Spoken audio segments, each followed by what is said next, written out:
Welcome to our channel. Today we how to withdraw a solo 401k and understand tax treatment step by step clearly. To withdraw funds from your solo 401k, begin by determining your eligibility for a withdrawal. Check if you have reached age 59 and a half to avoid early withdrawal penalties. Review the plan documents to understand the specific withdrawal options available to you. Identify whether you need to take a distribution for hardship, retirement, or other reasons. Contact your plan administrator or financial institution for the necessary forms to initiate a withdrawal.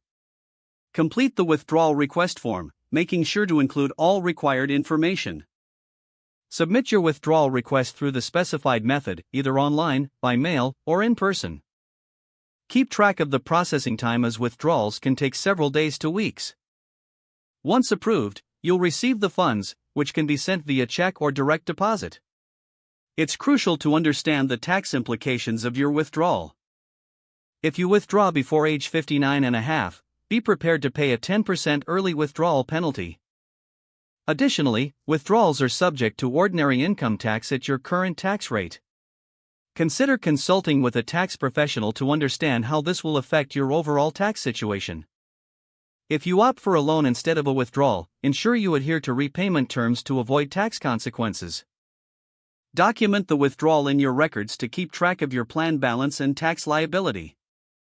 In conclusion, familiarize yourself with both the procedural and tax implications of withdrawing from your solo 401k. This knowledge will help you make informed financial decisions that align with your retirement goals. If the page does not load, refresh the browser or try again in a private or incognito window. Make sure you are using the correct email address, then retype it carefully to avoid small typos. If your password is not accepted, use the reset option and create a new strong password you can remember.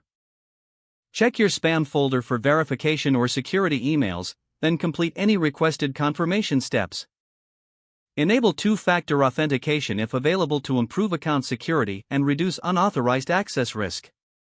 After signing in, review your profile details so your contact information and settings are accurate and current. If you see an error message, note it down and try again after restarting your device and internet connection. Log out when you finish, especially on shared devices, to keep your account and payment information secure. If the page does not load, refresh the browser or try again in a private or incognito window. Make sure you are using the correct email address, then retype it carefully to avoid small typos. If your password is not accepted, use the reset option and create a new strong password you can remember. Don't forget to like this video and subscribe to our channel for more step-by-step tech guides.